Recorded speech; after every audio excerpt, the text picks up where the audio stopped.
Recording in progress.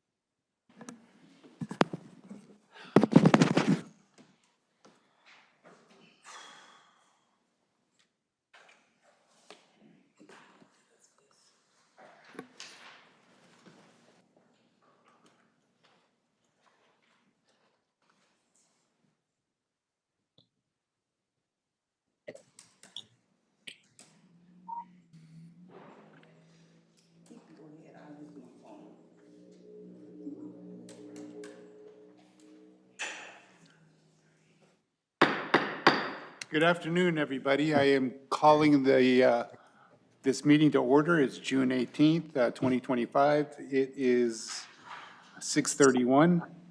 I'm calling this meeting to order, and Director Alvarado is participating in tonight's meeting via teleconference. As such, all votes will be taken by roll call.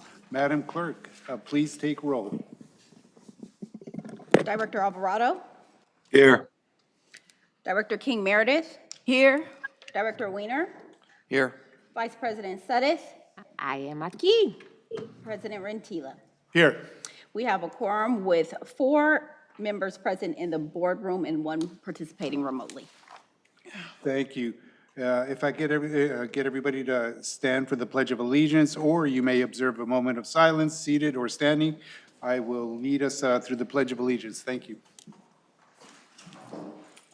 I Pledge allegiance to the flag of the United States of America and to the republic for which it stands, one nation, under God, indivisible, with liberty and justice for all. As soon as possible.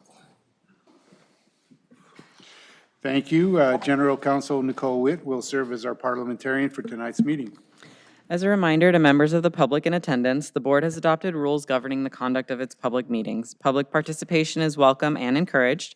All public comments should be addressed to the board as a body, and the board asks that you please respect the 3-minute time limit per speaker. All persons attending board meetings shall observe the rules, any additional rules the board may establish, and the orders of the president with respect to the conduct of the meeting. No person may disrupt or disturb the board meeting. Disturbing, impeding, or otherwise preventing the orderly conduct of the meeting could result in an individual's removal from the meeting. Thank you. Directors, before we begin with tonight's agenda, I ask that you be mindful of the board's rules of decorum, in particular to practice civility and decorum in discussions and debate. In order to preserve the order of this and every board meeting, directors will wait to speak until they are recognized and will restrict their comments to the motion or the agenda item under consideration. Thank you. Public comment.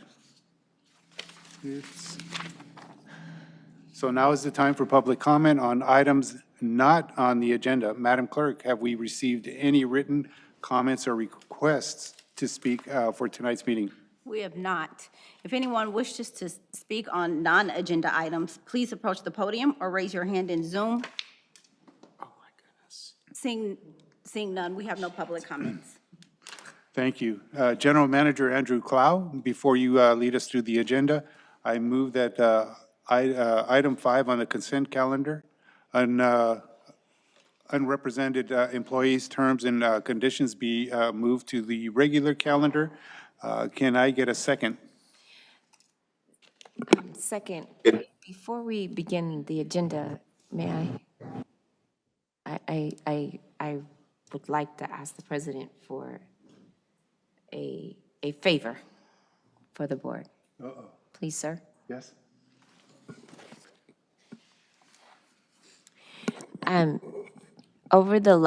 Since we last met, especially over the last few days, and I'm glad that you read the statement about decorum and in our meetings. However, so before we begin tonight's meeting, I wanted to just say something about what's been happening in our public sphere. And I think that before we can start tonight's meeting, I just wanted to say what happened over the weekend and since our last meeting to our U.S. Senator, Alex Padilla, and to several other public elected officials, but especially what happened in Minnesota with the assassination of an elected official and her husband, and the attempted assassination of another elected official and her husband, personally, for me, has been very hard. And I think before we can start a meeting, I personally think that we need to take some reflection on that, because that is the meaning of having good public discourse, but also decorum, but also just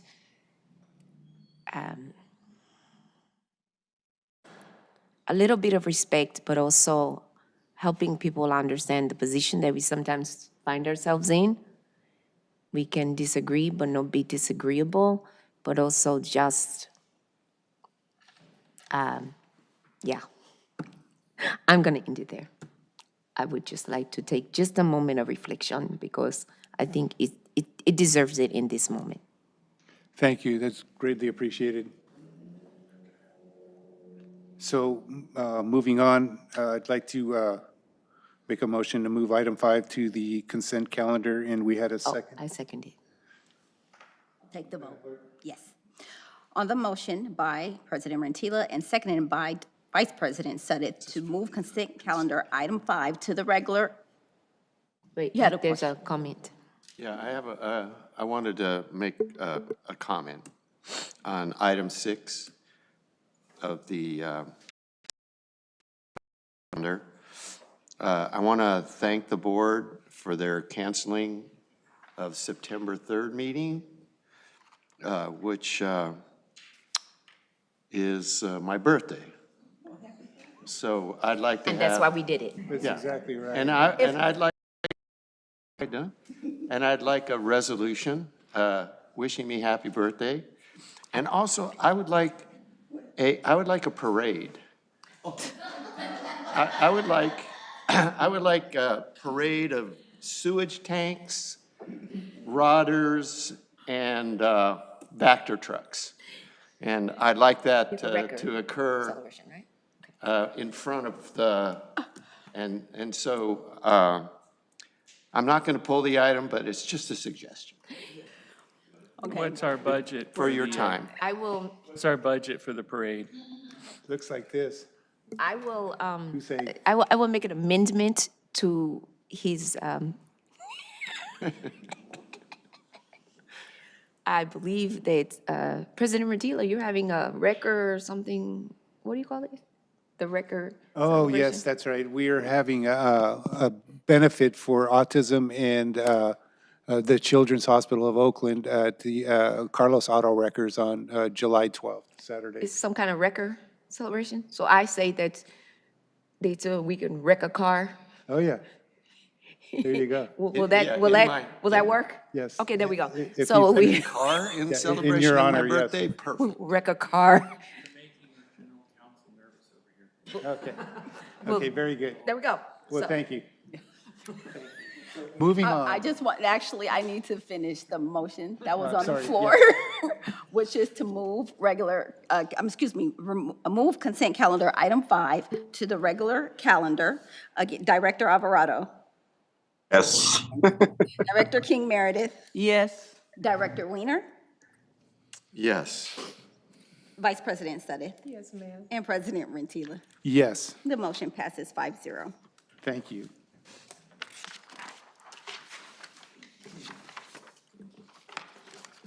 Mr. President. The consent calendar consists of items 1 through 4 and item 6 on the agenda. Madam Clerk, have we received any written comments or requests to speak on the consent calendar items? We have not. If anyone wishes to speak on consent calendar items 1 through 4 or 6, please come to the podium or raise your hand in Zoom. No public comments. Thank you. Are there any questions or comments from the members of the board? No, seeing none, I'd like to ask for a motion and a second. Move the item. Thank you. And I'll second it. Thank you. Madam Clerk? On the motion by Director Alvarado and seconded by Director King Meredith to approve consent calendar items 1 through 4 and 6, Director Alvarado, Yes. Director King Meredith, Yes. Director Weiner, Yes. Vice President Suddeth, Yes, ma'am. and President Rentila. Yes, The motion passes 5-0. thank you. Thank you. Next on the agenda is item 5, to approve the new unrepresented employees' terms and conditions for the term July 1st, 2025 through June 30th, 2028. Madam Clerk, have we received any written comments or requests to speak on this item? We have not. If anyone wishes to speak on item 5, please approach the podium or raise your hand in Zoom. Seeing none, we have no public comments. Thank you. Item 5 on the agenda is the approval of unrepresented employees' terms and conditions for the term July 1st, 2025 through June 30th, 2028. As outlined in the staff report, West County Wastewater will implement market-based salary adjustments effective July 1st, 2025. This includes a 2.99% increase for the position of Deputy General Manager. West County Wastewater will also provide an annual cost of living adjustment or COLA increase effective July 1st, 2025 of 3.8% to all unrepresented employees. Effective July 1st, 2026 and July 1st, 2027. COLAs will be applied based on the San Francisco, Oakland, Hayward Consumer Price Index for all urban consumers for the years ending April 2026 and April 2027 respectively, with a minimum increase of 3.25% and a maximum increase of 5.0% for 2026 and 4.0% for 2027. Additionally, West County Wastewater will establish a 401A plan with employer contributions linked to employee contributions to the 457B plan. Effective July 2026, West County Wastewater will contribute $25 a month to the 401A plan for employees contributing at least $50 a month to the 457B. Beginning July 1st, 2027, the contribution increases to $50 per month for employees contributing at least $100 a month. West County Wastewater provides bereavement leave and reproductive loss leave to unrepresented employees. The bereavement leave policy was updated and reproductive loss leave was added to align with recent changes in state law. These updates will also be incorporated into the Memorandum of Understanding for represented employees. Unrepresented employee positions include, but are not limited to, Deputy General Manager and the Directors of Infrastructure and Planning, Administrative Services, and Water Quality and Resource Recovery. All right, are there any questions or comments from the board? We don't have this one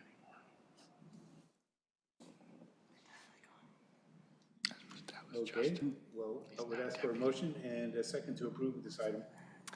I move the item. And I'll second it. Madam Clerk? Yes, sir. On the motion by Vice President Suddeth and seconded by Director King Meredith to approve item 5, Director Alvarado. Was that a yes? I'm sorry. Yes. Thank you. Director King Meredith, Yes. Director Weiner, Yes.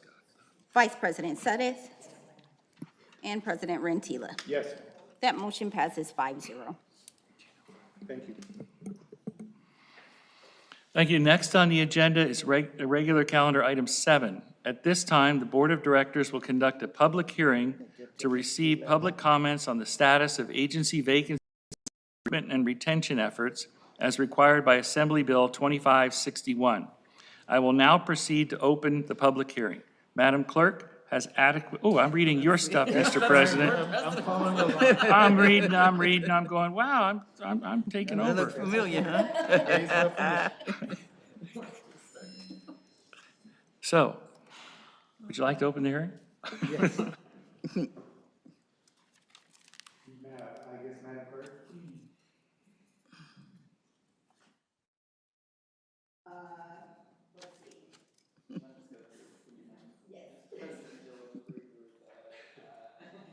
Kind of threw a hole. Okay, so do you want me to start at the next on the agenda is the regular calendar item 7. At At this time, the Board of Directors will conduct a public hearing to receive public comments on the status of agency vacancies and recruitment and retention efforts as required by Assembly Bill 2561. I will now proceed to open the public hearing. Madam Clerk, has adequate prior public notice been given? President Rentila, point of order. Yes. I cannot hear anything you're saying. Oh, Lord. I will read that again with the mic on. How's Okay, that? thank you. Much better. Thank you. My apologies. Next on the agenda is regular calendar item 7. At this time, the Board of Directors will conduct a public hearing to receive public comments on the status of agency vacancies and recruitment and retention efforts as required by Assembly Bill 2561. I will now proceed to open the public hearing. Madam Clerk, has adequate prior public notice been given? Yes. This hearing has been properly noticed in accordance with the Brown Act, Government Code Section 3502.3, and all applicable public meeting laws. Specifically, the public hearing was noticed in the agenda and posted in the district's office and the district's website. It was also posted at Atlantis Hotel Resort Spa in Reno, Nevada, in accordance with Brown Act requirements for traditional teleconference participation. Thank you. Turning to General Counsel, Ms. Witt, are you satisfied that we have met all legal requirements for calling this public hearing? Yes, I am. Thank you.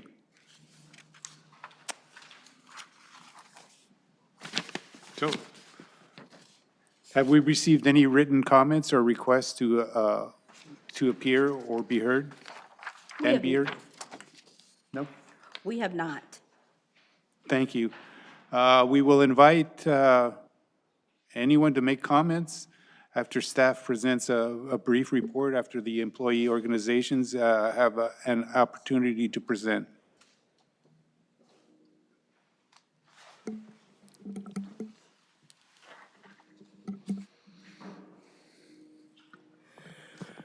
Good evening, President Rentila and Board of Directors, Tanya Williams, Human Resources Manager.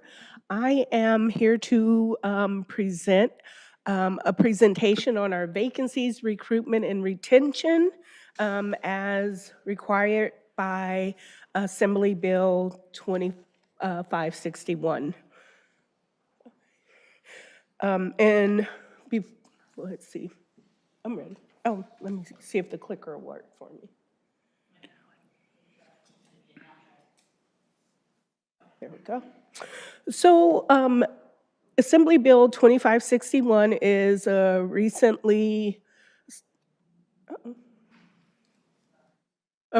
bill that was signed into law on January 1st, 2025.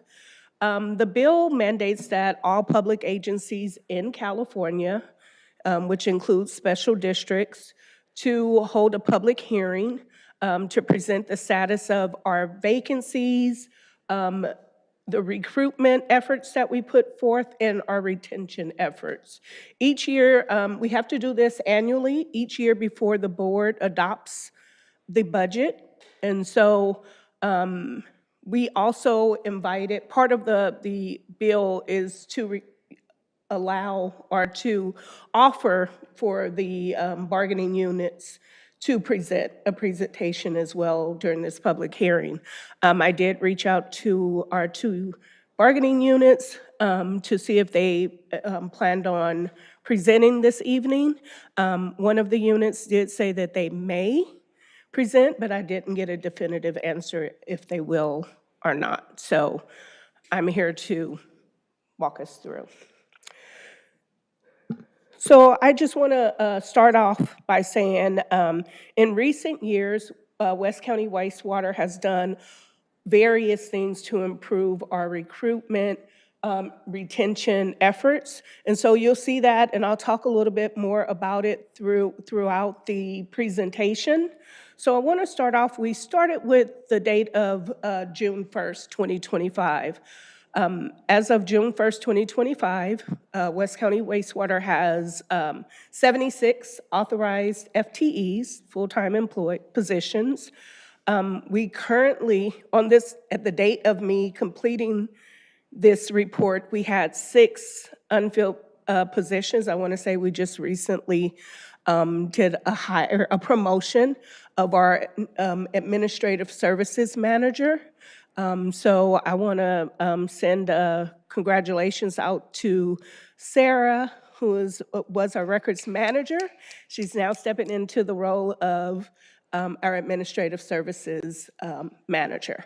We also had 2 additional promotions recently. One, Miss Lakima here, who's been very helpful throughout, all of our board, keeping our IT going. So Lakima was promoted to senior management analyst, and then also Victoria, senior management analyst. So it's in alignment with all of the things that we've been talking about throughout the things that we've been doing here at West County Wastewater, keeping in mind equity, opportunities. When we have opportunities, we do invite our employees to take advantage of those opportunities. So right now, our overall vacancy rate is 7.89% over the entire agency. That is the 6th vacancy. So one other thing with Sarah promoting, that leaves the opportunity for somebody else to take on that new role, to apply for it and go forth. And then with the overall vacancy rate of 7.89% of the workforce, our workforce remains stable. On this slide here, we have here for you the reason for our vacancies, the number of vacancies, and the status of vacancies. As of this year, we had 2 retirements. So what we're doing, the reason for the vacancy was retirements. So right now, we're recruiting and preparing to open recruitment. We had 1 internal promotion, and we're recruiting for that position. And then we have newly created positions, and we're recruiting and preparing for those. I do want to highlight that we have, over a period of time, left some of our positions vacant because we identified that there was a need to do an assessment. We, at certain times within, for an organization, you have to take a step back and see what resources you have to see if those resources are meeting the current needs of the organization. And so that's something that we did at that time. We engaged with an external consultant to do a high-level assessment, which included speaking to the managers within the IMP department, and then also our water quality, because that's where the vacancies at that time lived, and that's where the need was to reassess. So we talked to the supervisors and the managers within that division, and what it came up to is that there was some things that needed to change within the organization. Came to the board with the board approval, made some of those adjustments, and now we're actively recruiting to fill those vacancies. I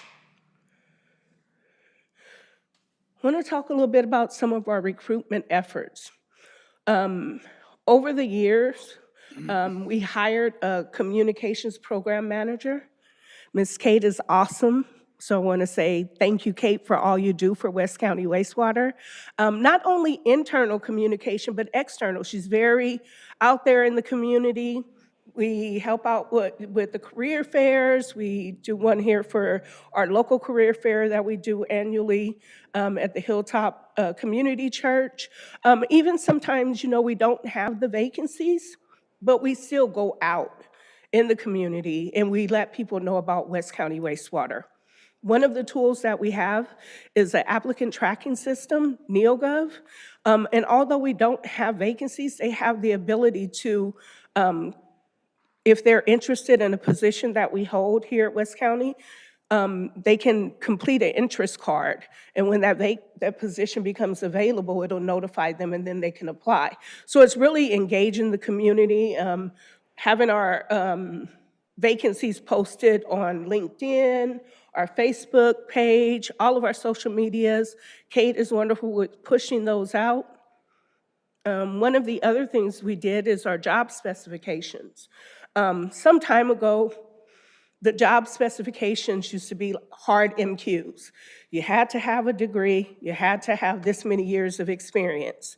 In some cases, that still is the same, but here at West County, if it is not legally required by an accreditation, we offer for them to come in at various ways. They can have experience, they can have education, or a combination of such. So we've kind of taken a stance and we review our job specs, and every time we open a recruitment, we review the job specs to see if there's anything that changed, industry, if there's some technology,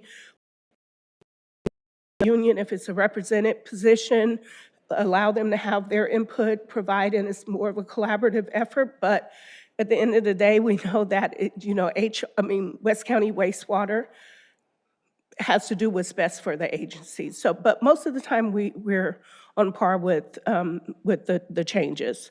Our hiring practices, we streamlined the process to reduce time to fill. We've also updated our onboarding. So we have an automated system where we have all of the information on our ADP site. And when we do our job offers, once those job offers are signed by the potential employee, then we can send them out all the information about our benefits, everything that they do. They can fill out their tax forms. They can do everything automated. We don't require them to do it, but I can say 99% of the new employees that come through have those completed before they even step foot in the door. But we still offer orientation. We go over the paperwork with them. We, have them to be able to answer questions. I think that streamlined it. Before we were in the first day, you're completing all these papers and not really having the time to really review the information, and you're here starting a new job. So I think the feedback we've received is that this is a good thing, because then they can talk to their significant others to discuss what benefits they're going to take and what have you. So that's some of our hiring practices that we've done. Also, over the years, we've changed the way we do our interviews. We now have incorporated a core values interview process where it allows for the applicant and West County Wastewater to see if they're aligned with our core values, our mission statement. And so traditionally, a recruitment process is really focused on the technical. We do focus on the technical, but that's in the competitive process. But once you make it past that, we want to get to know you as a person, and we want you to get to know us as an agency. And so that allows us to have a conversation on what is important to them and what's important to us as an agency. And so for when we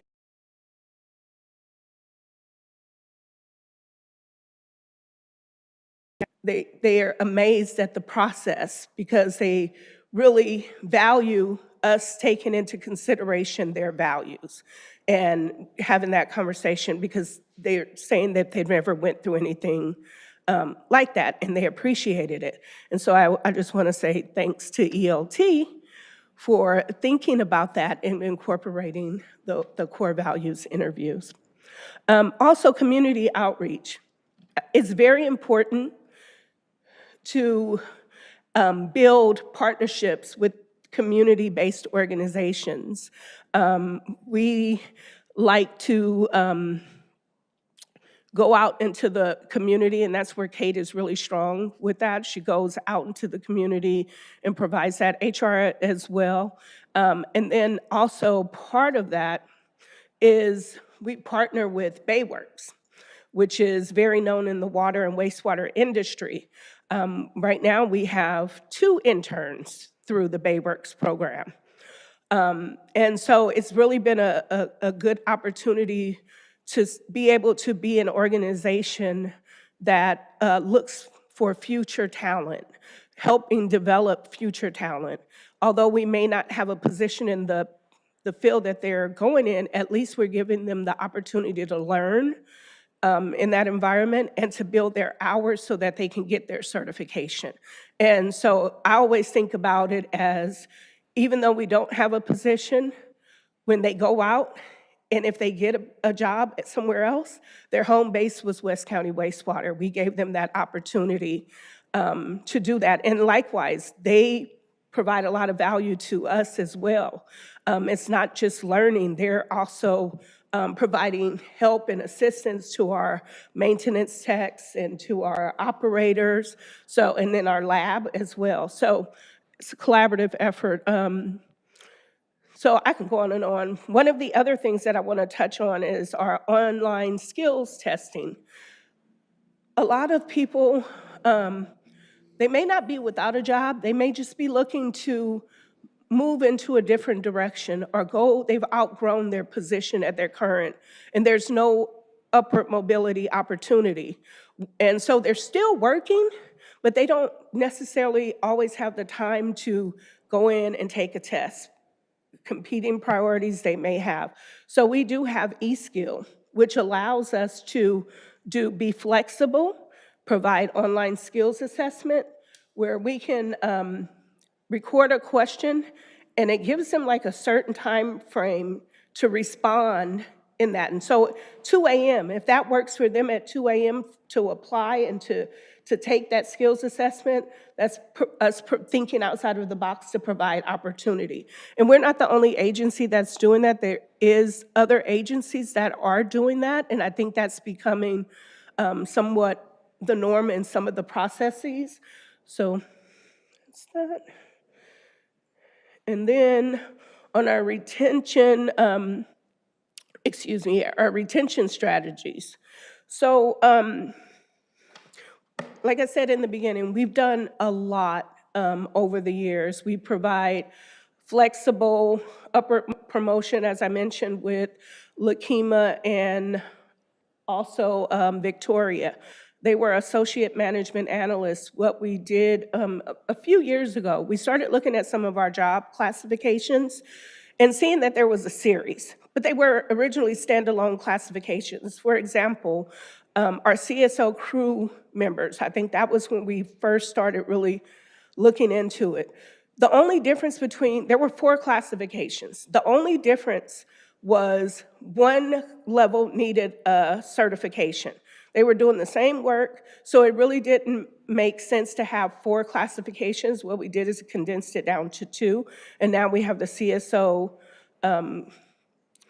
the higher level, and then the entry, and they can flex. Once they gain that certificate, they can flex up into and I think that provides more opportunity for West County Wastewater to have more staff at the higher level to be able, if they need to drive those trucks that require a Class A or B. Now we have all of our CSO members that are senior CSO. So if somebody is out on vacation, ill, what have you, the next person can step up and they're all qualified to drive our larger trucks.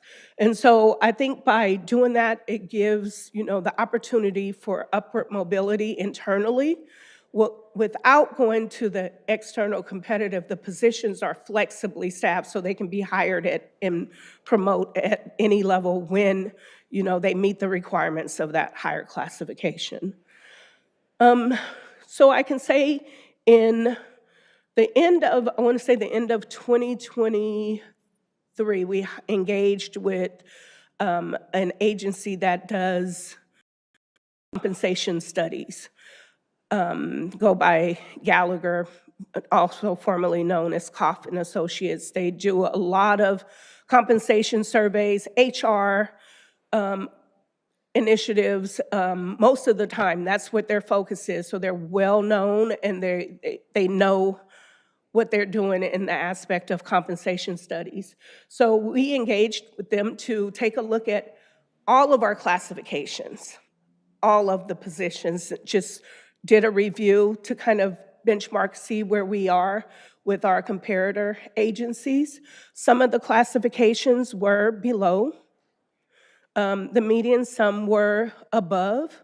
So with those that were above the median, we didn't make any negative impact to them. You know, some places you can lower the salary, the compensation to that median, but we don't. We didn't have any impact. But those that were below, as discussed with the board, with MEU, we did bring those that were from that result of that survey. We did bring those those positions that were below the median. We did bring them up to the median. We're also tonight well, I think you guys just voted on it, so you guys just approved the UNREP, where some compensation study is being brought up to the median, and we're currently in negotiations with one of our units, and so that's something we'll further discuss. Professional development, I talked a little bit about flexibly staffing.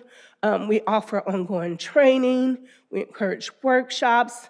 Employees go to conferences to stay in line with what's happening all over. We have annual conferences that talk about upcoming technology, just learning. So we're promoting the educational. We have educational reimbursement, which under the board has,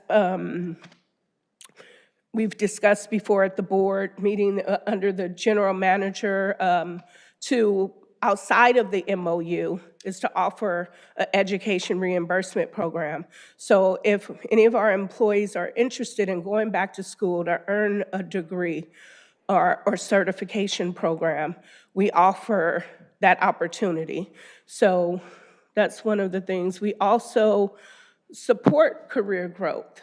If we had a story here, Claudia was our administrative assistant, and she was very interested in the environmental compliance. The position became vacant. Claudia went out and she explored other agencies just to see what it is. She talked to Joe and Lena, who is the manager and the senior environmental compliance, and just got a feel of what it is, and she took the initiative to go back to school. She took part of that education reimbursement. She recently graduated, so congratulations again, Claudia. And so those are some of the things that we're doing to promote professional development. We also have our employee recognition. We do initiatives to celebrate achievements, to reinforce a positive work culture. Recently, we've been engaging with an external consultant. Out of that came our RISE program. That's part of the RISE is comprised of employees throughout the agency that serves on the committee that talks about things of equity, inclusion, and all of the things, basically the way we do business at West County Wastewater. And so we have different opportunities for employees to serve on committees.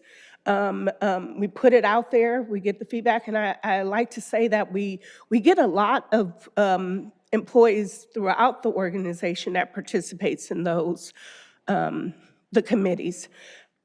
Also, work-life balance. That part of that is flexible work schedules. We offer 980s and 410s. We also offer our wellness program. We have wellness challenges throughout the year. One of our larger ones was our worldwide wellness, which is primarily hosted by, in conjunction with Kaiser. I want to say 95% of our workforce has Kaiser as their healthcare provider. And so part of it is Kaiser provides wellness opportunities for us monthly. And so we send out those wellness checks right now. I believe it's men's health awareness, so we promote information through that. We did get this year a lot of employees that participated in the wellness, which is basically walking. They do it at the plant all day when they make their rounds. They wear their monitor, and they're very competitive too. So we turn it into a positive, enjoyable thing that's supported by our leadership and also by the employees. So they really like that. The first year, we didn't have as many, but as people started talking, it's growing. So I want to say that. We also have clear career pathways, transparent advancement opportunities. We have succession planning to encourage long-term commitment. We also have flexibly staffing at that point as well, but we also offer out-of-class opportunities. So say, for instance, if someone is going to be out for a period of time or even, a couple of days, it gives the opportunity for those that are interested in working at that higher level to have that opportunity. Right now, we're finishing up with our plant operators. So we have one of our vacancies is the operations field supervisor, and we put the out-of-class opportunity out. We got 8 people that were interested in that, and so what we did is we divided it up into equal amounts so that everyone can have the opportunity to step into that role. That's part of the equity that we're embracing here at West County Wastewater. If you're showing that that's something that you are interested in doing, we want to help you to be able to get to where you're going. And so that's some of the opportunities that we have. Also, regular employee feedback. We do surveys, focus groups, one-on-ones, our committee meetings. So we're expanding on how employees can provide their feedback. Here we have safety boxes. If you want to be anonymous, there's a little card. You can write things on the card and drop it in the safety box. We check that. We also have our near miss. So if they see something, say something, we get it taken care of, because it's better to have a near miss than to have an actual accident. So that's something that we've been promoting, and employees have been participating in that. And then we have strong leadership and communication. We foster open communication and supportive leadership to build trust and engagement across all levels. That's something that we're actively doing. We have our all-hands meeting where we have different topics of discussion. One of the topics after one of the surveys that we had after the one of the all-hands was to see more of what employees are working on throughout the organization. So we provided that. We had employee speakers that talked about the projects that they were working on and what was instrumental to them and what they were proud of to be a part of. So just putting those little things that engage our employees. That's part of our retention efforts, is to keep employees engaged, be mindful of, them and what their personal career growths are. And if we can align it with the way we do business here, we do reach out and help in that aspect. And then the last bullet is employee committees and engagement. That was the involvement through participation. I already talked about that, really, the various committees. I know a couple of weeks ago, we did a presentation to the IOE committee on some of the security projects that we're working on, our solar panel lighting, solar lighting, and our update to our access control system.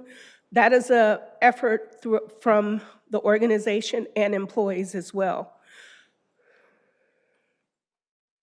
Oh, let me just go back. When I mentioned earlier about the organizational assessment, I just want to say that it was a collaboration between the two departments, the IMP and also water quality, because that's where I think administrative services was kind of stable, and we had already done an assessment a couple of years ago. So the focus was on those two divisions, and out of result of that again, we are recruiting to fill those vacancies. In fact, we just had interviews this week for our engineer vacancy. So we did have candidates, and we hope to be making a decision and sending out offer letters. So we're actively moving to, fill our vacancies. Me personally, I would love to see West County wastewater at 100%. That's my goal. I know I know that in a lot of public organizations, you don't reach that goal, but I'm hoping that one day that we will reach that goal, and we're working really hard to fill the vacancies, whether it's through an internal promotion or bringing someone in from the outside if that's what needs to happen. So I think I will stop there, and I will say if you guys have. Oh, sorry, President Rentila, can I just make one more note? So I talked about our vacancies that we currently have, but I just want to take a moment in time to let you know where we've come from so that we can kind of put it in perspective. In 2019, we had a 36% vacancy rate. We had a lot of vacancies.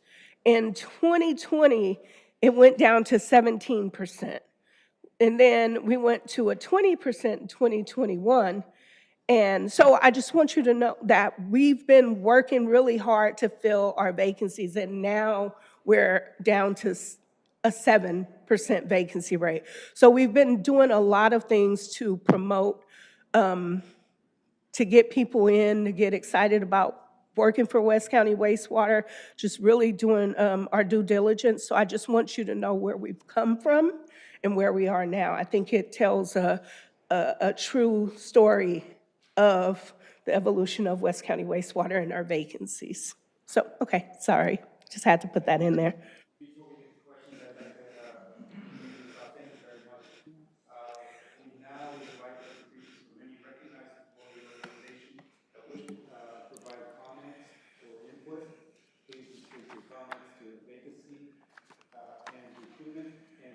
Efforts. At this time, I will invite the representative from the managerial employees unit, if present. President Rentila, point of order, I cannot hear you.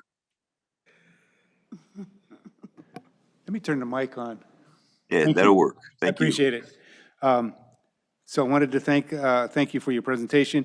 I have to read this off. We now invite presentations from any recognized employee organizations that wish to provide comments or input.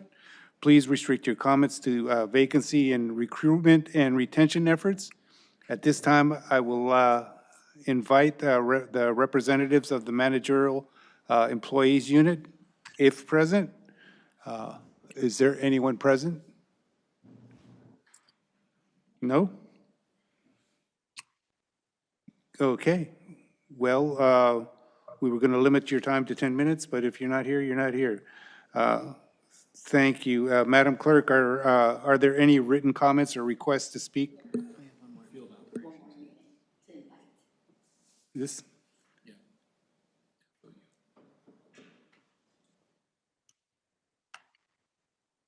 We're reading this part here? Yeah. Or this part? This one, FOU.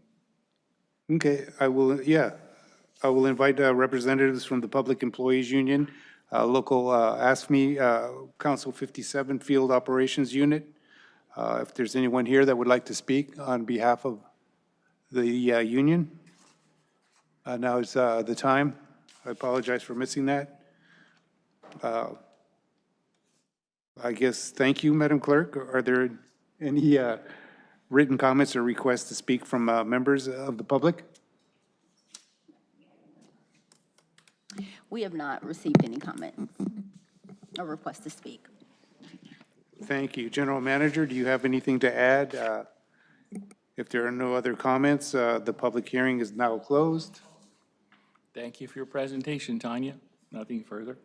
Thank you, Tanya. Okay, moving on to item 8.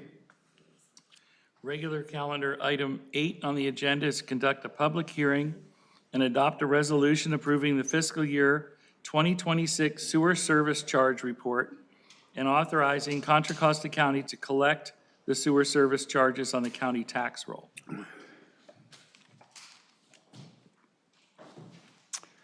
Thank you. Oop.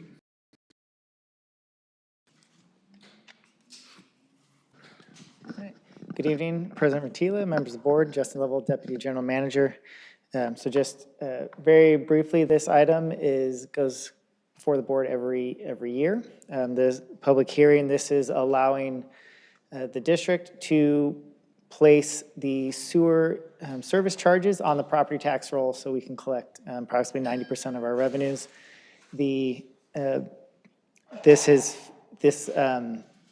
Sewer service charges this year is the last year of the fifth year of a 5-year rate plan, so they are increasing 3%. We have published 2 notices in the East Bay Times for this item, and we have the report attached to the agenda of the attached to this board item. And so that lists all the APN numbers and the amount by ATM number that would be placed on the property tax rolls. So that concludes the presentation. Happy to answer any questions you have. Thank you. I will now open the public hearing. Madam Clerk, will you please describe how the public hearing was noticed? Deputy General Manager Lavelle said, notice of the public hearing was published in the East Bay Times, West County edition, specifically on May 30th and June 6th. And I'll attach the proof of publication to the Thank you. General Counsel, are you satisfied with West County Wastewater has met all the legal requirements for calling this a public hearing? Yes, I am. Thank you. All right. So would you please describe the nature of the public hearing? Certainly. This public hearing is required by Health and Safety Code Section 5473. So as the Deputy General Manager explained, while the rates were approved by the board in 2021, the law requires West County to prepare a report detailing the amount charged on the tax roll to each property owner for this sewer charge. This public hearing allows an interested property owner to review the report, confirm that the correct rate is being applied to their property, and object or seek a correction prior to finalizing the report if the amount is wrong. Thank you. Madam Clerk, have we received any written comments or requests to speak on this item? We have not. If anyone wishes to comment at this time, please approach the podium or raise your hand in Zoom. Seeing none, we have no public comments. Thank you. Seeing that there are no more public comments or questions, I declare that this public hearing is now closed. Are there any questions or comments from the members of the board? Director Weiner? Yeah, I did a quick off-the-cuff check of our monthly increase, our monthly cost, and it's $68 a month, which sounds like a pretty good deal. I just came back from Occidental, California, and the downtown businesses paid $2,100 a month because they have to transport their waste to Santa Rosa, a distance of 20 miles. And so that's one comment I have. And even though $68 a month is reasonable, just to keep it in perspective, it's 2% of monthly income of a person on minimum wage in California. So even though it doesn't sound like a whole lot of money to a person who's just barely scraping it together, it can be a little bit of daunting to cover. And it's mostly, we have homeowners, which is another thing. They're mostly homeowners that pay this, but renters do get it folded into their monthly as well. So just wanted to comment on that. Definitely we need to keep up with the costs, but I appreciate your thoughtful comment. Thank you. Any other comments? Director King Meredith? Not at this time, thank you. Director Alvarado? For me, thank you. Vice President Sutton?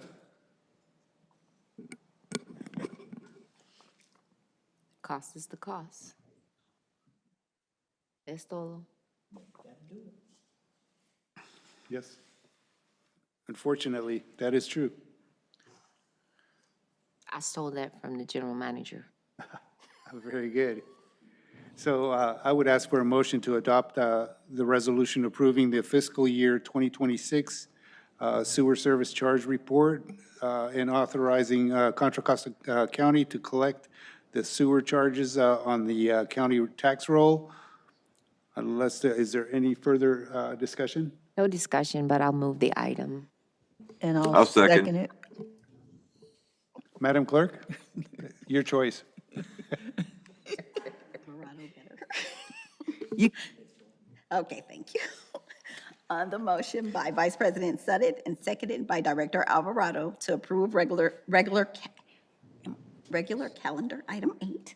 Director Alvarado, Yes. Director King Meredith, yes, Director Weiner, Yes. Vice President Sutton, Yes, ma'am. and President Rentila. Yes, The motion passes 5-0.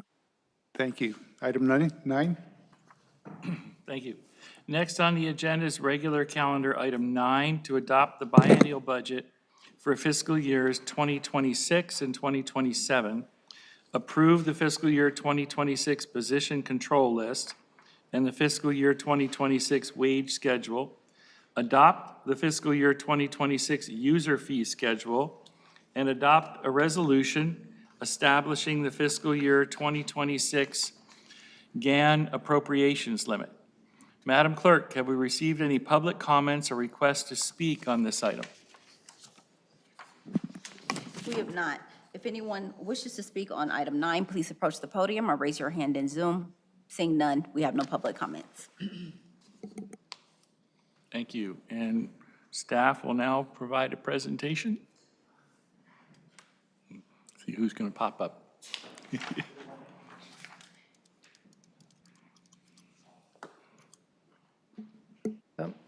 Good evening again, Justin Lovell, Deputy General Manager. I just want to present Amani Allen, our financial analyst, who will be giving the presentation tonight. Just for the board's clarification, we did give this presentation to the Finance and Administration Committee at their May 8th board meeting, and we had a very robust and good discussion about the budget, and so we've incorporated much of their feedback into this report as well. So, right, Amani. Good afternoon. Yes, I am Amani Allen, the financial analyst for West County Wastewater, to present the FY 26-27 proposed biannual budget. Okay, so West County Wastewater adopts a biannual budget every odd number year. The proposed biannual budget for fiscal years 26 and 27 is focused on delivering high-quality, environmentally responsible services while maintaining fiscal stability. The fiscal year 26 and 27 budget presented unique challenges due to the uncertainty of cost increases driven by potential tariffs, supply chain issues, and inflationary pressures. However, we did compile this information given the best assumptions based on our current conditions. Okay, so the proposed fiscal year for fiscal year 26 includes $35.9 million in operating revenue and $26.8 million in operating expenditures. The fiscal year 2027 operating budget encompasses 38 point.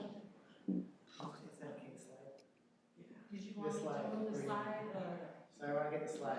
Oh, I was just giving an overview. Yeah, you can go back. Yes, this is just well, I mean, we're here now, so.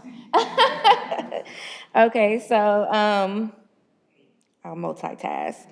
And so it encompasses 38.1 million in operating revenue and 27.3 million in operating expenditures.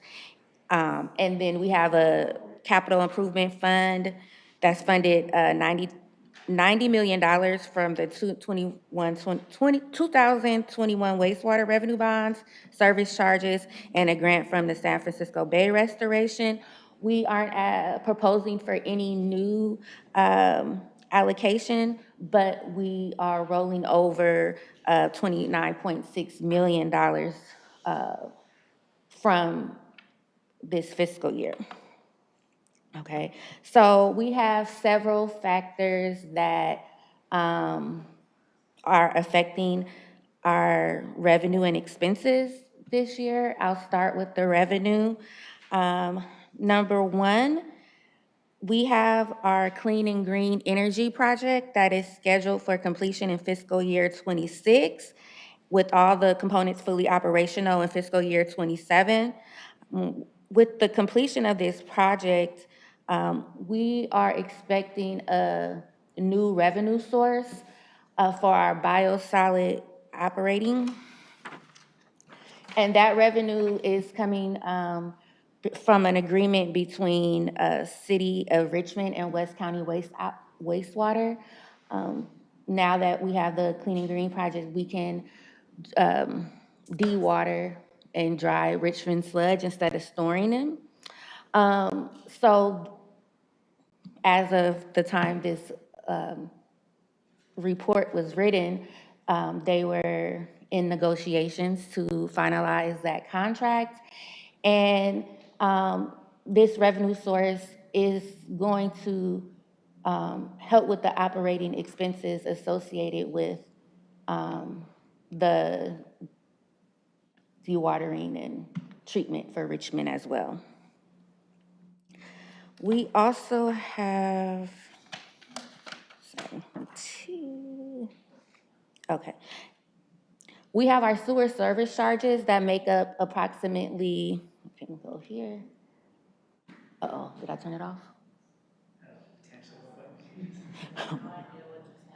Okay. Our sewer service charges make up around 89 to 90% of our revenue here at West County Wastewater. FY26 is the end of a 5-year rate study, and it increased the revenues for the charges for the sewer service charges increased to 3%.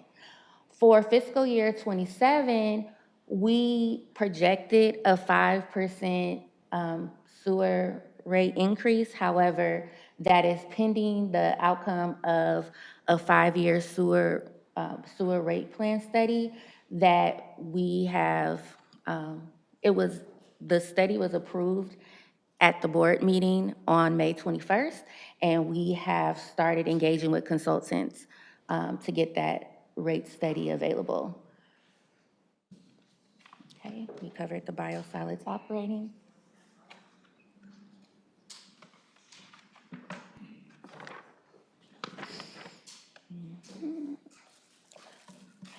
Okay, and I just want to point out for a revenue that we don't have new bond funds, but we are rolling over approximately 29 million from FY25 from fiscal year 25 into fiscal year 26. And also for our, we have a $1.85 million grant from the San Francisco Bay Restoration Authority. This was also budgeted in fiscal year 25. It's unspent, so we will roll it, as of the time of this report, it was unspent. And what's remaining, we will roll over into fiscal year 26. And we can go to the next. I'm gonna move on to the revenue. Yeah, which button? Because last time it turned off. Okay. Next slide. Okay, so these just goes to show the biggest chunk of our revenue is sewer service charges. Keep going. Yes. Yes. Also, what I forgot to mention is that we are gonna have an increase in our permit fee revenue, and that is based off a user fee study that was approved by the board on May 7th, 2025. So we moved over to a cost of recovery model, so we will be getting we will charge how much it costs to provide the service. That's for our permitting fees. Okay. And then we have our projected expenditures for fiscal year 26 and 27. We'll start off with our personnel expenditures. These figures were calculated assuming a vacancy rate of 3%, which is typical, what we want to have. The operating personnel includes salaries and benefits, and they were calculated based on, we incorporated the projections of the bargaining unit agreement that was approved on December 18th, and we assume full implementation of the fiscal year 2025 classification and compensation study that Tanya talked about. We also project around a 5% increase in the cost of benefits and not much increase in the cost of retirement. And our medical benefits and our retirement contributions make up a large part, the majority of our benefit expenses.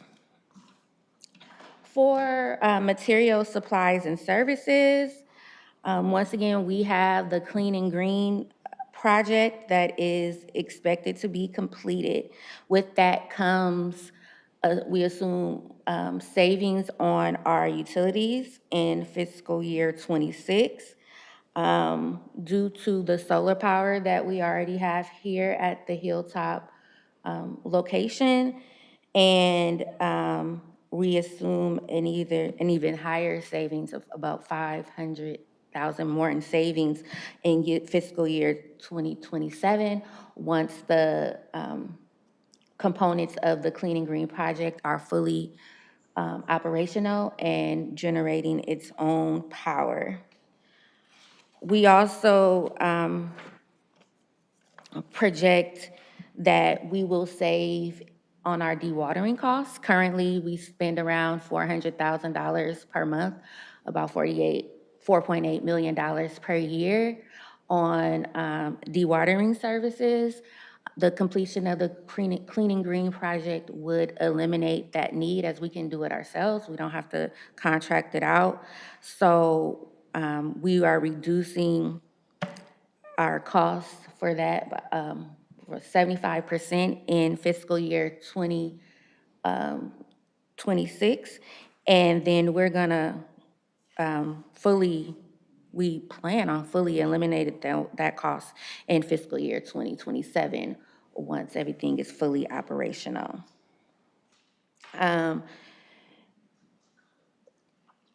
We do have several planned, okay, next one. Yeah. Go back, I'm sorry. Okay, go for it. Yes. Okay, forward one more. Okay, I will align with the presentation. Just talking. Okay, so our supplies and services for information technology, it's slightly higher because we have one-time hardware upgrades and increases in licensing for our software subscription. A lot of these A lot of these things are coming from investments in our cybersecurity and also our system reliability, things like our SCADA system. So the budget for IT, information technology in fiscal year 27 is slightly lower than it is in fiscal year 2026 because those one-time hardware upgrades are not included. Okay. Our professional and technical services, that include both ongoing and anticipated costs of consulting and engineering projects that are not capital improvement. And yeah, so that's what that is, and we can go to the next one. Then we have our supplies and materials, and that's where the clean and green comes in as well. Okay. And our utilities, which I mentioned, and we can go. Okay. I want to add for supplies and utilities, that's a category that would be most affected. I'm sorry, not supplies and materials. That's a category that will be most affected by a cost increase due to tariffs and supply chain issues. So we did try to build that into our budget. Watering service I mentioned comes from the wastewater treatment category. And that's where we'll be going from 4.8 million in dewatering services, which that was the budget for fiscal year 25, and that is gonna be reduced to 1.1 million in fiscal year 26, and projected to be eliminated altogether in fiscal year 27. There are also chemical costs in this category that they're still variable, they're still subject to rise in costs due to supply chain issues and inflation. So, we also set aside $400,000 each year for our PIPES program, which is a public incentive program for efficiency of sewers program, and that's where we assist our ratepayers with repairing or replacing their lines through reimbursement. Next, we have our non-operating expenditures, and that is comprised of 3 categories. That is debt service, capital outlay, and capital expenses. Our debt service is our principal and interest payment for our SRF loans, as well as our wastewater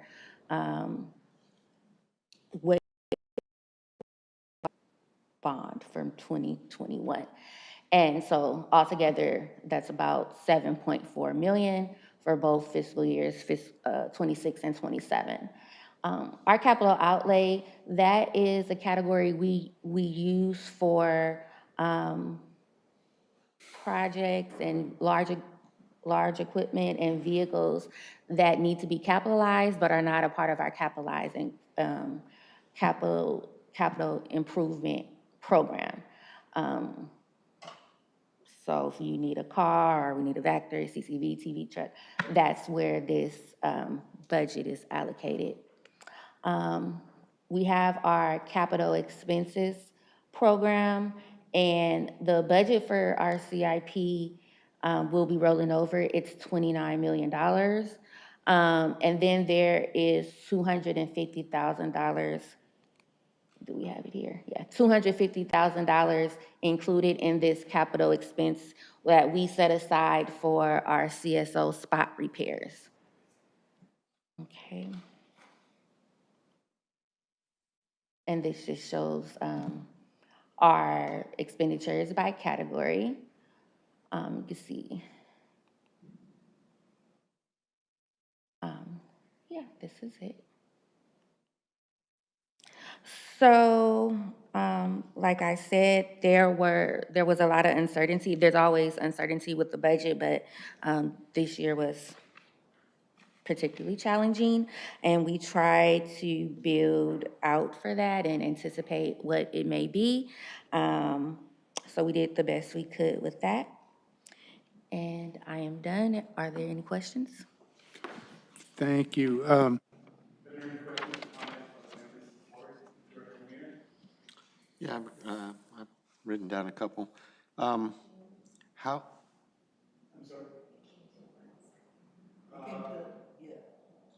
There's no mention of that, but it did come to the finance committee. It was May 8th. Oh, thank you. My apologies. Vice President said, he chaired the finance committee. President Rentila, still can't hear you. How's that, better? Better. It's just one of those days. Thank you.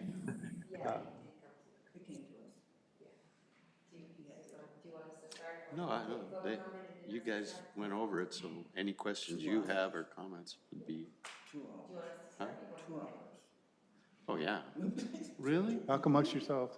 Yeah, it took me that long, at least.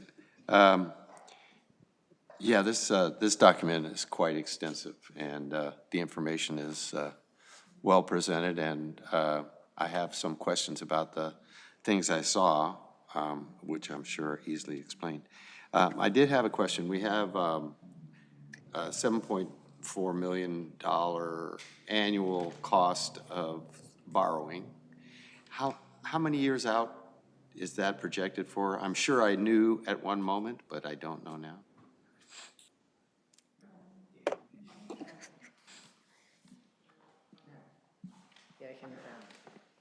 Good evening again, Justin Lovell, Deputy General Manager. So the debt service, it is a total of 5 different loans. So there's 4 SRF loans that have 20-year term. So that will be, the first ones will be retiring in 2035, 2036, then 2038, and then our bonds will be retired 30 years after, so in 2051 will be when our bonds, 30 years I won't after be our able issuance. to celebrate that one. Yeah, it's just, I mean, and our bonds, just to, like how they're structured, it's not one big lump sum that's due. They were structured as they're called serial bonds and term bonds. And so we've already paid off one of our bonds because there's a 17 and then there's some larger ones in the later. And have we, yeah, we've obviously gotten all the capital, but, Yes, we have all the capital from that, yes. okay. Thank you. And then the user fee study showed that the majority of cost increases were due to increasing administrative costs. I think we should keep an eye on the growth of our administrative costs so that we can charge, recover our costs, but not continually raise the cost of getting permits. How was the spot repair budget estimated? With the help of the collections operations manager. At first, we estimated a higher amount, but then he let us know, he estimates about $250,000 based on this year. I think they got up to about $200,000. So it was based off his estimates. It's something that they've always done. We just hadn't set aside a special category for it until, I believe, the last fiscal year. So that was based on his experience with the aging of our infrastructure, I'm Yes. assuming. It's based on past experience and also,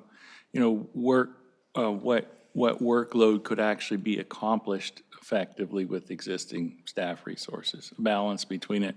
Is there anything you want to add to that, Michael, or? Yeah, but Yeah. it was also a question that we asked at the committee meeting, and the answer was, it's based on past, but it's also based on what we know now, right, Michael? That was the answer. The answer, because I asked this exact question, and it was, do we need more money allocated? And the answer was, well, we feel like we have enough money because it's based on history and it's based on what we know now. Okay, then there was this particular chart on page 23 titled West County Wastewater Fiscal Year 2026-27. It appears that revenues for property taxes are reduced by approximately $200K over the 2 years, and that surprised me. I was wondering how we came up with that number.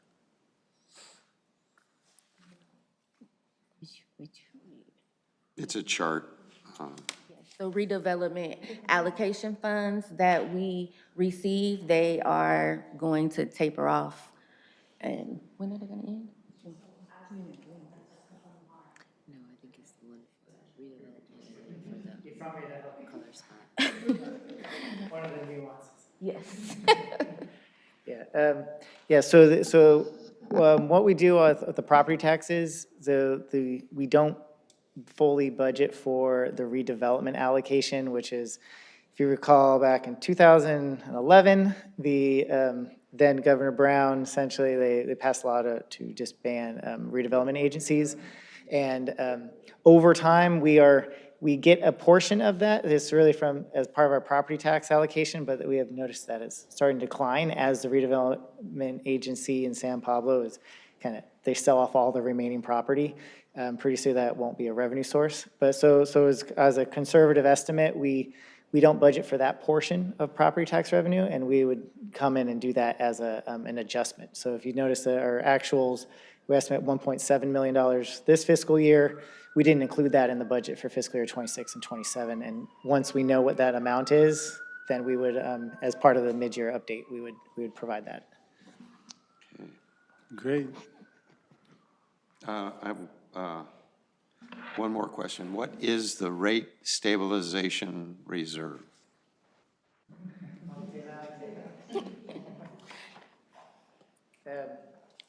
So the rate stabilization reserve is related to our 2021 wastewater revenue bonds. It is a reserve that we can maintain, so as a way to keep our debt coverage ratio of 1.2%. So as part of the bonds, we are, one of our covenants in the bond documents is to maintain net revenues of 120% of our annual debt service. And so if in the instance whereas a year where our net revenues are below the 120%, we can use the rate stabilization fund to essentially pay ourselves to show that we're meeting the rate coverage requirements. And that's it. Thank you very much. So you're welcome. Before we get to the Finance Committee, do you have a question or comment? Director Alvarado? I'm good, thank you. Okay, and before we get to Vice President Said, the Chair of the Finance Committee, I did want to ask, under 2627, under benefits, it says, let's see.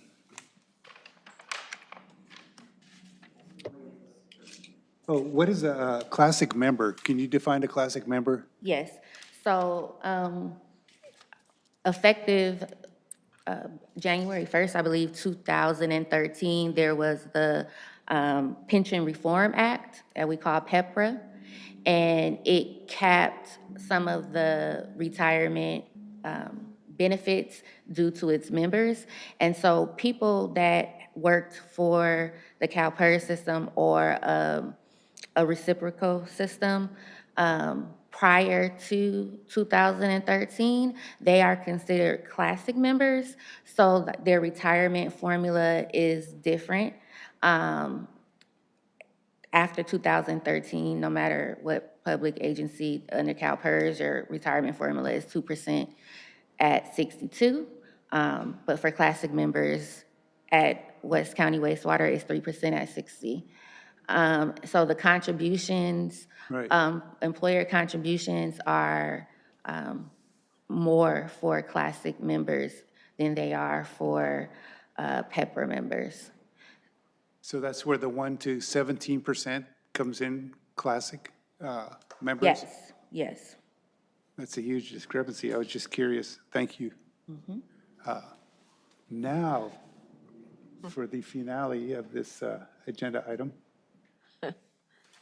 Chair Sudden? Thank you, sir. Director King Meredith, do you want to say something before I start? We did look at this item as Deputy General Manager level, and Ms. Amani said, what was the word you used? Robust.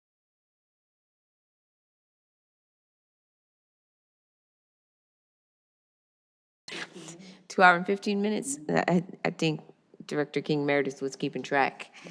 It was a very long discussion before it was brought to you all. So thank you very much for going through and making the adjustments before you brought it back to the full board. And we did. We went meticulously through the budget. I'm glad to see that because there were less questions tonight. And so thank you to staff for doing that. Before I ask a few questions, Director King Meredith, do you have any questions or comments?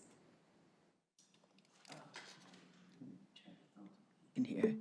Only comment is that, thank you for getting back to our concerns that we had, and you brought forth and you alleviated a lot of the questions that we had gone through, and really appreciate the staff, and you all did what you have done to bring this forward to the full board. So thank you so very much.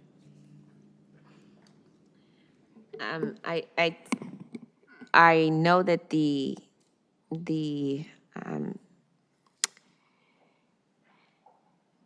adoption of the biannual budget is asking for quite a few line items tonight. And I think that one of the things that we did talk about, the only thing, well, one of the only things, I do have a couple questions.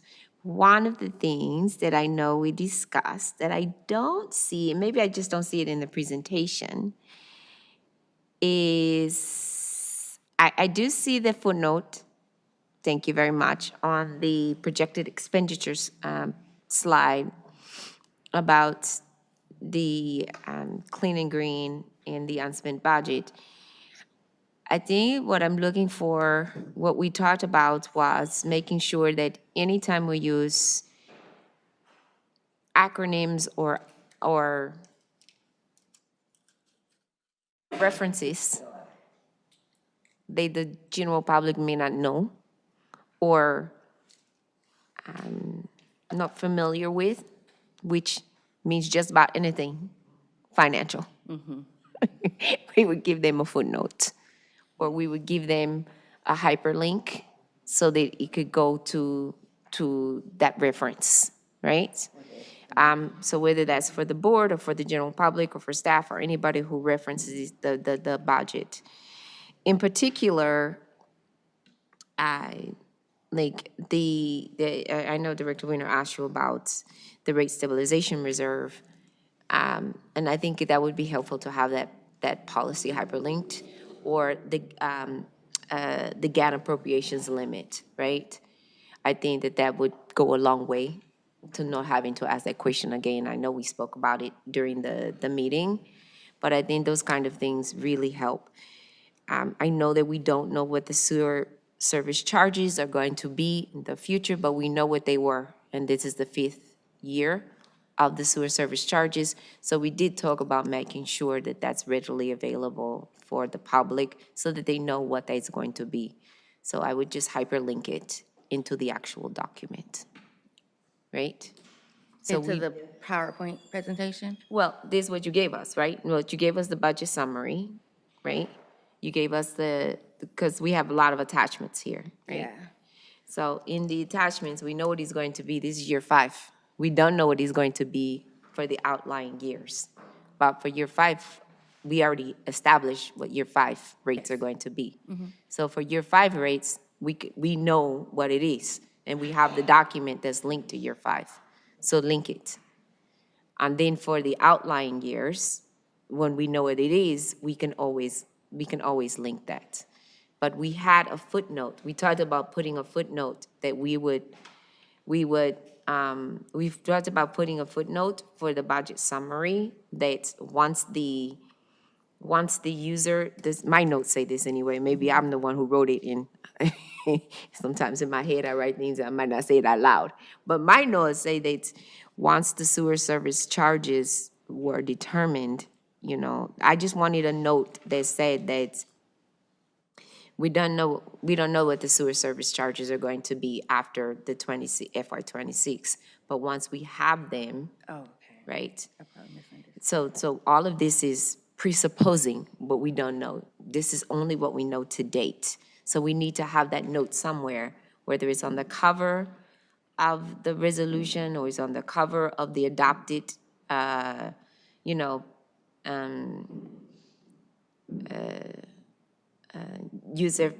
we've adopted the 2026 user fee schedule, but on anything else that we're adopting, like we're adopting this biannual budget for FY '26 and '27, but we don't know some of the things. So it needs to be, we said that we were going to say based on what we know now. We don't know what's gonna happen with the tariffs. We don't know what we're gonna happen with the sewer charge rates. So we say we were going to put that caveat somewhere as a footnote, right? Okay. A deputy general manager, do you remember this conversation?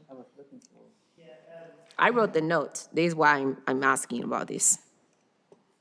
Yeah, we did mention in the staff report specifically about the fiscal year '27 sewer rates. Right. We don't know what those are going to be. So we did include that in the staff report I know it's in the itself, staff report, but not in a staff. So when once this is adopted, we'll be compiling a more formal budget document. And I That's think what I'm talking that would about. be the opportunity that we would put all of this additional information inside there. I just wanted for the record that once it's adopted, somewhere we note that this is based on what we know today. And so that, and that the board understands that, this is not a static, it can't be static, and the public understands it. It's a dynamic document. So we only can approve based on what we know today, right? Correct. If whatever happens and like you guys told us, the chemicals triple, right? The chemical costs triple. We have to buy fleet documents, and that triple based on, not just the tariffs, but on our supply chain issues. We're gonna have to come back and revisit this. So I don't want to give the impression that we're approving a budget that may not be exactly this, and we're saying, oh, it's this amount, and then it's something incredibly different without that caveat. And that's what we talked about. That's why it took 2 hours and 15 minutes, everyone. Because we're having this conversation that we don't know what we don't know. Right. That's our disclaimer. That's our disclaimer. And that is the nature of a budget, is Right. that it's a plan. Yes. As we discussed in the F&A committee, from the information we know today, Yes. and which is why we come to the board at mid-year. Yes. And we have updates, we have more information, and we can make adjustments as needed. I mean, in general, yes. there. It's just But that we can right now include it's that in just there. really tenuous. We're just in even more tenuous times than, Sure. I should say normal, but are we ever normal? But, yeah. And then, so that's number one. And then number two was just the definition. The definition, of GAN appropriations limit, and so that people understand what that means. So having that hyperlink. I think those were the ones that I was most interested in, so that when we're approving it, people know what we're talking about. Okay? Yes, will do. That was it. Other than that, I think it's good. Thank you. I don't know if we have public comment or not, but that was it, sir. And then I'll make the motion when we finish. Do we have any public comment? Let me check my email one more time. We have no public comments. Thank you. you Seeing no ready? public comment, I'd like to get a motion. Ready for me? to Okay. Move the item. All right, sir. With that, I recommend that the board adopts the biannual budget for fiscal years FY 2026 and 2027, that the board approve the FY 2026 position control list and the FY 2026 wage schedule, the board adopts the FY 2026 user fee schedule and adopt a resolution establishing the FY 2026 GAN appropriations limit as submitted by staff in its staff report. Second. He And I'll seconded already. second it. Am I? Am I? Yes. I second it. Madam Clerk? On the motion by Vice President Suddeth and seconded by Director King Meredith to approve regular calendar item 9, Director Alvarado, Absolutely. Director King Meredith, Yes. Director Weiner, Yes. Vice President Suddeth, Yes. and President Rentila. Yes. The motion passes 5-0. Thank you. Item 10? Just real quickly.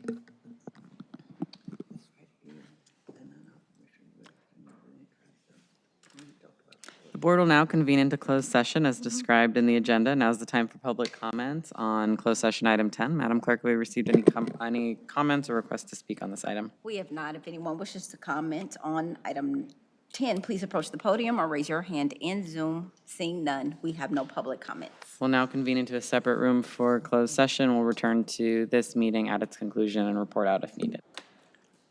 Thank you.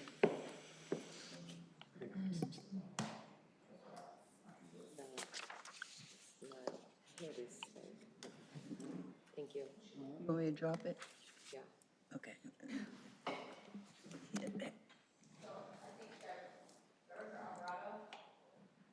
Director Alvarado? Oh, come on. This is off. Director Alvarado? I think you leave this meeting and go to the Teams link. Good, let me see. You did send me that link, right? It may be available through your calendar. Let me see, because I'm doing it through my new iPad, so Okay. let me check it out here. Okay. I'll get back to you and let you know. All right, okay, thanks. Okay, thanks. All right, Bye-bye. Thank you. The allergies, it just all of a sudden everything.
Oh, God.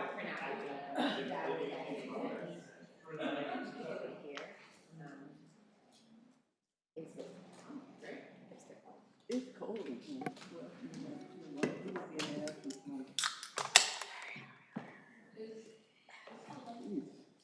I'm always afraid this chair will work. All right. Well, you said that's okay. I could have held it for you. Are we still recording? Just thought I was gonna fall. All right. Thank you. You're welcome. All right, let me get back online. All right, we're still recording? Recording's on?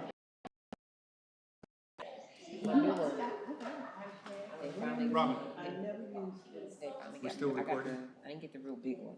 Okay. All right, let's get back to it. Bring it, I'll help you. I'll help you with it. Well, thank you, Board. The Board has returned to open session. General Counsel, is there anything to report from closed session? There's no reportable action. Thank you. It is 9:52. 8:52, excuse me, yeah. About to Okay. scare me. Thank you. So, Next on the agenda is other business, item 11, reports from staff, general manager, and general counsel, which includes the report of contracts entered under the general manager's authority for the period of October 1st, 2024 through April 30th, 2025. Madam Clerk, have we received any written comments or requests to speak on this item? We have not. If anyone wishes to speak on item 11, please approach the podium or raise your hand in Zoom. Seeing none, we have no public comments. Staff is available to answer any questions about the report on contracts entered under the GM's authority, if there are any. any questions? Are there any questions or comments from the Board? Director Wiener? Other than to thank the general manager for this report. It's new to me, and I'm glad that we have it. And it gives us more insight into the operation and spending of the district, and I really appreciate it. Thank you. Director King Meredith? And also, I like to do what Director Weiner has just said. It was very enlightening and for the work that has been done, for the reports out for the FY 25, 26, and 27. It was thoroughly presented, and I appreciate that. And I'm pretty sure our constituencies also, they appreciate it also, because it was thorough. Thank you. And for those that are observing, Director Alvarado had to leave the meeting and after closed session, so he will not be commenting for the rest of the meeting. Vice President Sadith, any comments? No, thank you for including this. We did look at draft at the, we did discuss anyway, at the Finance and Administration meeting. We talked about this, we talked about having not only this report, but some similar reports. And I believe the board requested this type of report when we gave the general manager the authority to enter these type of contracts. So, and we increased his authority, the general manager's authority, that is, last year. So, thank you. And I'd like to reiterate the comments in thanking the general manager and staff as well. So with that being said, I guess we can move on to item 12. And the final item on the agenda is item 12, director's comments, meeting reports. Madam Clerk, have we received any written comments or requests to speak on this item? We have not. If anyone wishes to comment on item 12, please approach the podium or raise your hand in Zoom. Seeing none, we have no public comments. And as a reminder, directors will report on meetings they've attended for which they are seeking reimbursement or compensation from WCW and other matters within the subject matter jurisdiction of the agency. All right. Director Wiener.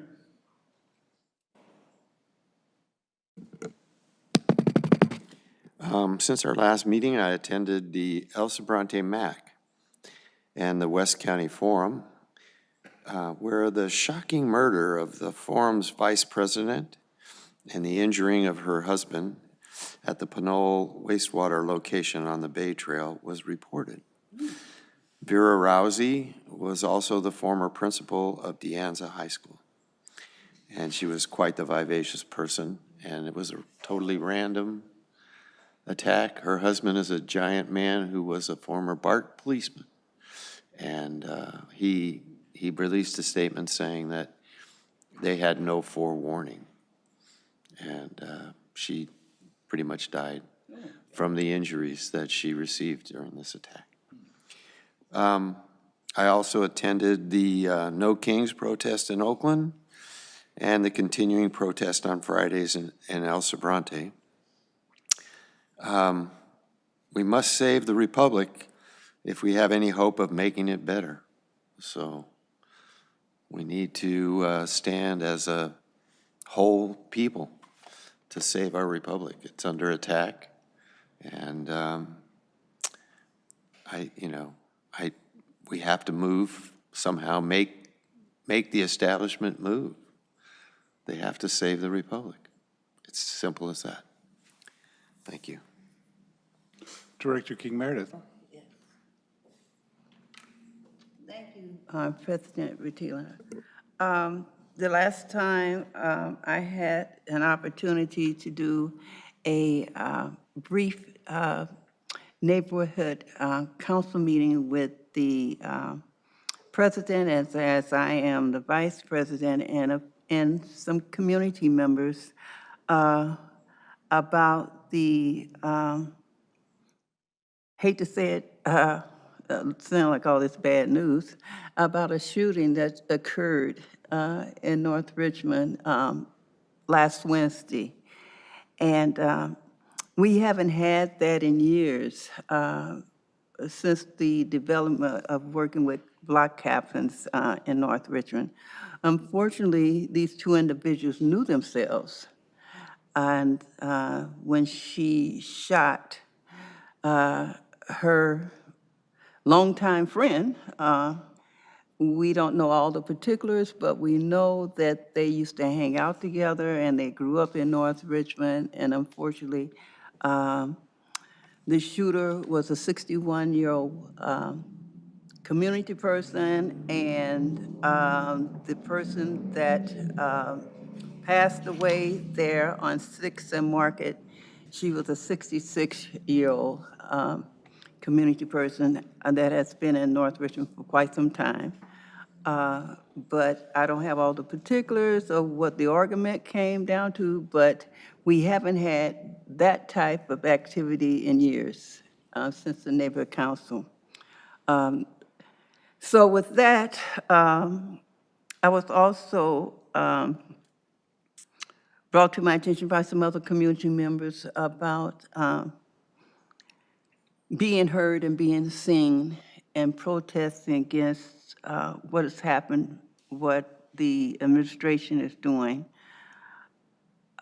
Just picking up individuals just to pick them up and holding them there and going into their place of business where they're working and uncomfortable, just, it's just unheard of what the administration is doing to our people right now. So that was in our discussion also in the community. I did get a chance to listen, well, I didn't attend, but by Zoom, was the Richmond City Council. And I'm not going to go through the whole thing, but one of the major things is that I would like to bring up is the Pogo Park, and with Tootie Meyer, the executive director, and how she's actually worked for the last 17 years working on that project. I remember when it was just a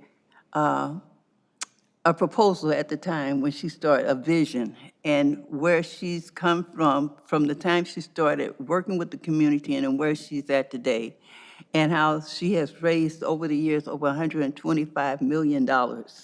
And they're asking for the $3 million to offset the other $3 million. They need $6 million, but for them to be such, to be out there and to do what they're doing in order to get this money, in order to build a community, it's just excellent. It's fabulous what she's done. I've seen them from the start of the conception and where they're at today. So that was part of a discussion, a pretty lengthy discussion for the Richmond City Council. And to sum it up, I'm not going to forget with my chair, with the finance, the administration and the financial meeting that we also had yesterday. So that will end my discussion, well, my report out for this evening. Thank you. Thank you. Vice President Sutter? Thank you.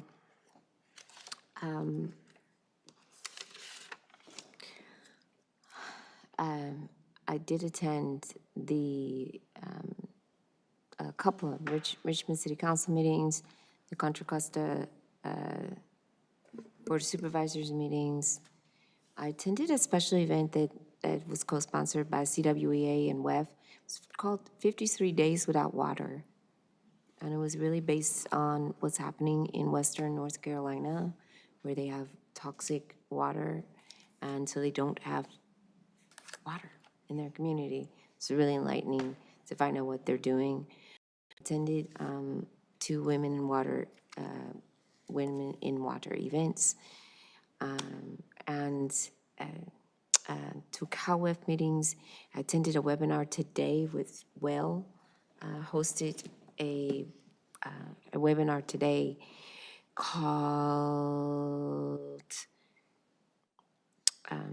Recycled Water, a Key to a Resilient Water Future. It was on water and wastewater. And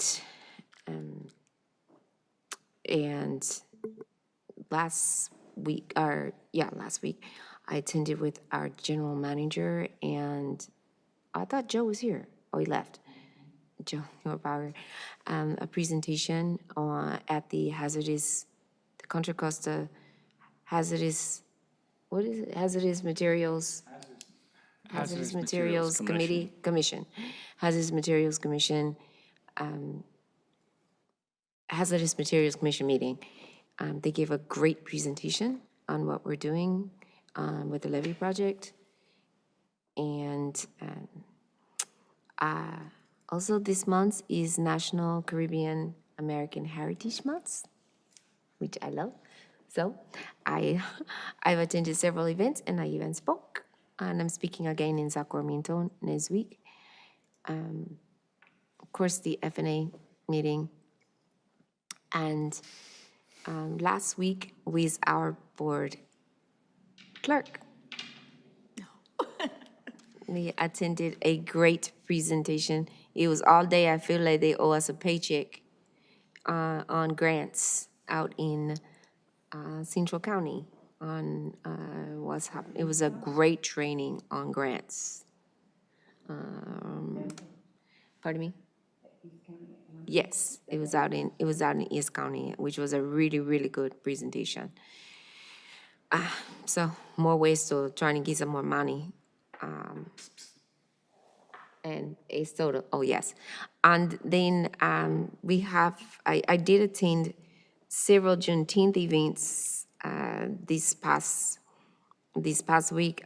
We have more coming up tomorrow, which is Juneteenth officially. And then this weekend, because she won't say it, so I will say it. So thank you, President Rudil. This weekend on the 21st, I want to say it for the record, Richmond will be holding its Juneteenth at Nickel Park the parade starts at 9 o'clock, but the actual event starts right around 11 at Nickel Park. And our very own director, Annie King Meredith, who first she was Santa King Meredith, Santa Annie. Now she is is being honored as one of our, what do you call that? The Grand Marshals of the parade. Yay! For all of the work that she do all of the work that she's done over the years. It was only fitting that she be one of our grand marshals at the parade. As one of the people on the planning committee, I'm very, very excited to see her in the parade and take the stand because she doesn't like the attention. So this is going to be very exciting. So that is going to be on Saturday. Yes. And with that, I think that's enough because I want to go home. Sir. Was there any musical guests? Yes, and one of my favorite musical guests, well, two of them, Sugar T will be performing, and then my favorite will be 3TOB, which is the three Tony's original band. They, Tony, they were the original bands with Tony, and they will be performing. They'll be on the main stage. They are the headliners, and we have lots and lots of music, games, and people there. We have lots of booths, including one for, I believe we'll be there. It's, West County Wastewater will have a booth, and there'll be lots to do. West County Democratic Cloud, I know the chamber, there'll be lots to do. So come on out, hang out, have a great time. And it's the first day of summer on Friday, so you have no excuse. Yes. So come on out. Let's come on out and see Miss Annie, Director King Meredith. Yes. At Nickel Park on McDonald Avenue. Nickel in Park. Richmond. Come early so you can get a spot so you can see the parade too. But the parade starts at 10 a.m. at the Fire Training Center at 3506 Cutting Boulevard. Yes. Get there early. Yes. I'm always in the parade, so I'll be right. excited. I'm gonna really be in there this time so I can see. Thank you for that. Thank you, sir. It's todo for me. So for me, it was the RNCC meeting on Monday. We had Harpreet Sandhu from Congressman Garamendi's office. We talked about what Congressman Garamendi's office does and how it works, so people in Richmond understand that there's a nexus, and it was great. We also had discussion about the neighbor-to-neighbor grant. It was a $750,000 grant the city of Richmond was able to allocate because of neighborhood councils. Also, I attended the Richmond City Council meeting, and I was pleasantly surprised at our city manager for Richmond, California, Sasha Crow, had mentioned and forecasted that we need to be fiscally responsible because we don't know what the future is going to bring with this particular administration, because people are spending money wildly in the city of Richmond. Also, they spoke about the $1 million for our undocumented brothers and sisters to help them with legal aid. Pogo Park, which was mentioned.